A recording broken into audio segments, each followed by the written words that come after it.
des réformes intervenues au niveau de la justice internationale.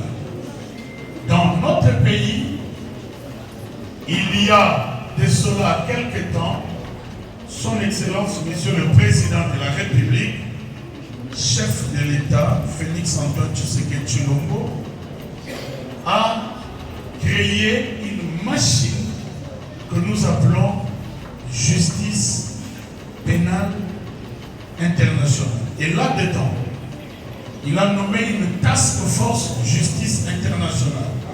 Et dans la configuration de l'actuel gouvernement, il a nommé un membre du gouvernement que je suis, qu'il a chargé des questions de justice au niveau international. Nous avons, depuis le moment où nous avons pris nos fonctions, fait le tour du monde. Tour à tour, j'ai été à La Haye, donc au siège de la Cour pénale internationale, où j'ai leur dit que je venais avec un message de colère et d'incompréhension du peuple congolais qui, après avoir envoyé deux renvois de situations, ne comprenait pas pourquoi la CPI ne réagissait pas, alors que si on regarde dans le monde entier, l'endroit par excellence où les faits qui relèvent de la compétence de la CPI sont commis, c'est en République démocratique du Congo. Nous sommes au mois d'août 2024. Je suis allé au CIRDI. CIRDI, c'est un mécanisme international rattaché à la Banque mondiale qui juge des conflits d'investissement. Et très souvent, c'est là où la République était condamnée à payer des sommes incroyables, mais à la suite des procédures fallacieuses. Je suis allé à Arusha, où il y a le siège de la Cour de justice des États d'Afrique de l'Est, mais aussi le siège de la Cour africaine de droits de l'homme et de peuple. Là, devant la Cour de justice de l'EAC, je leur ai dit que je venais demander que la requête déposée par la RDC contre le Rwanda soit examinée en toute diligence, parce que nous sommes nouveaux membres de cette communauté et nous arrivons, nous trouvons que le Rwanda est en train de violer en toute impunité les textes fondateurs même de la communauté des États d'Afrique de l'Est. Et je suis allé à la Cour africaine de droits de l'homme et de peuple. Là, j'ai dit que en Afrique, nous avons des institutions. Et il faut bien que les institutions africaines méritent la confiance que les États font à leurs institutions, le cas échéant, la Cour africaine de droits de l'homme et de peuple. Sous l'impulsion de l'autorité suprême du pays que j'ai cité, les résultats n'ont pas tardé. Attention, le thème que je suis en train d'exploiter concerne le bilan. Alors, les résultats n'ont pas tardé.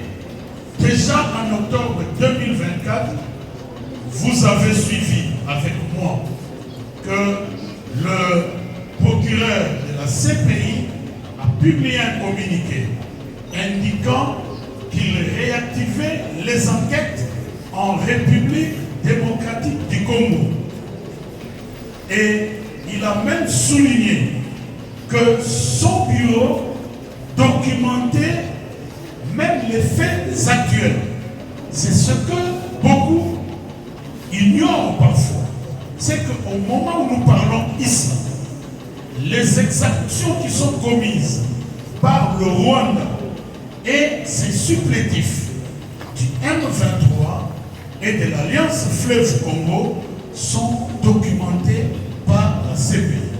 À vous, juristes, vous savez que dans le système de la CPI, on ne distingue pas nettement le fonctionnement du parquet et des juges. Parce que même pour déclencher les enquêtes, le procureur doit échanger avec les juges parce que ce qu'il récolte va passer par la chambre préliminaire avant d'avancer. Et donc, il faut dire de manière simple qu'actuellement, il y a un procès ouvert à la CPI contre ceux qui commettent des exactions en RDC. Et que, à tout moment, des mandats d'arrêt internationaux peuvent être lancés contre X et Y. Ceci est un grand résultat dans le cadre des réformes de la justice initiées par son Excellence, Monsieur le Président de la République. De même, vers le mois de novembre, nous avons été appelés, c'était précisément le 26 novembre, nous avons été appelés devant la Cour de justice de l'EAC, où RDC et Rwanda ont comparu. L'affaire a été prise en délibéré en ce qui concerne les exceptions soulevées par le Rwanda. Un autre procès, c'est celui devant la Cour de justice de l'EAC. Et là, vous avez suivi dernièrement que la Cour s'est prononcée en faveur de la RDC et on a donné 60 jours au Rwanda pour répliquer aux accusations de la RDC et que très bientôt, le Rwanda, je puis vous le confirmer, le Rwanda sera condamné pour tout ce qu'il fait en République démocratique du Congo. C'est pour dire que sur le plan interne, le bilan actuel indique un taux d'exécution de 0,6% des recommandations des États généraux de 2015. Actuellement, il n'est pas encore l'heure de faire le bilan concernant les États généraux de 2024. Nous sommes occupés à consolider les recommandations des deux États généraux afin de dégager une nouvelle planification de mise en œuvre des recommandations avec l'appui du souverain primaire, sur qui doit s'appuyer magistrats, avocats et autres acteurs de la justice. Je vous remercie. D'abord, l'Université libre de Kinshasa pour cette journée scientifique consacrée à l'autonomisation de la jeunesse à laquelle nous avons été invités. Et à nous, il nous a été demandé de donner le bilan des réformes dans le secteur de la justice qui venaient d'être engagées.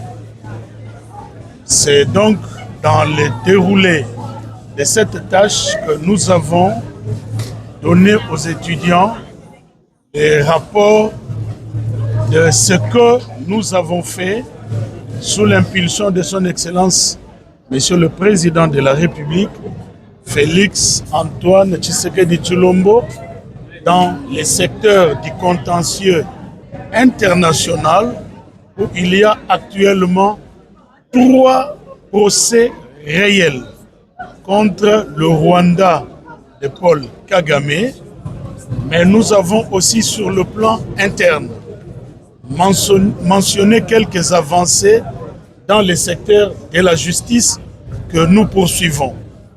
J'ai en particulier signalé qu'il y avait eu des États généraux en 2015 puis en 2024 parce que les recommandations des États généraux de 2015 n'avaient reçu que 0,6% comme taux d'exécution.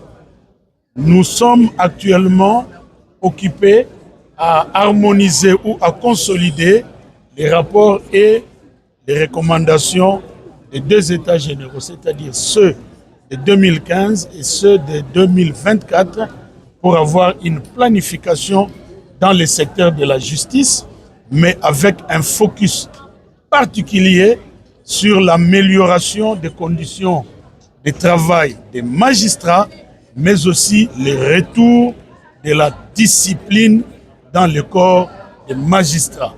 Celui qui accepte d'être magistrat, il a choisi de faire partie d'un corps d'élite. Donc, il n'a pas de raison, pas de prétexte pour sombrer dans la corruption ou les anti-valeurs.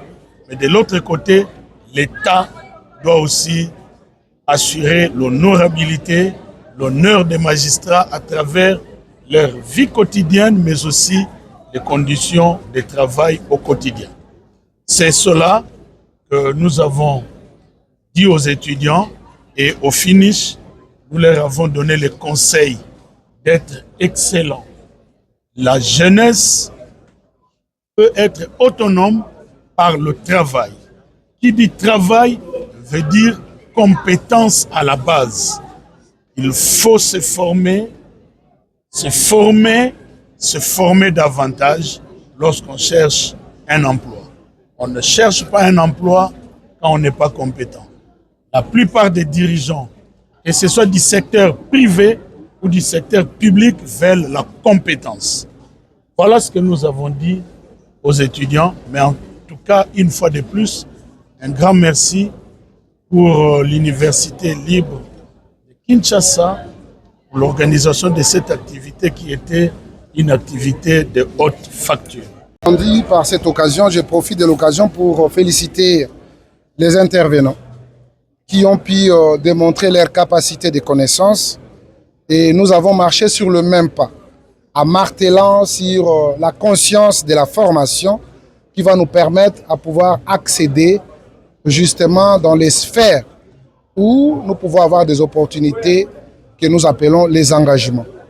Et bien entendu, nous avons rappelé à nos amis qui sont étudiants aujourd'hui, parce que nous aussi, nous fûmes étudiants, et bien entendu, nous sommes utiles à la société aujourd'hui et nous donnons ce que nous pouvons faire. Et eux aussi, à leur tour, de prendre conscience de toute la formation acquise ici à l'ILK et pourquoi pas ne pas lâcher, justement pour aller dans le marché de l'emploi et essayer tant soit peu d'en dire, et bien entendu, avec une bonne formation, je crois qu'ils auront toujours des portes ouvertes. Vraiment un grand merci à tous les participants et surtout aux organisateurs qui ont pu démontrer quand même leur capacité de pouvoir réunir les intelligences de la République pour parler sur les intérêts et surtout ce qui concerne la jeunesse, que nous mettons toujours au devant de tout et surtout que nous protégeons de tout bien.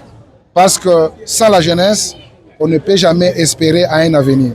Donc avec la jeunesse, le pays peut espérer à un développement digne et palpable et surtout parler du développement de celle-ci.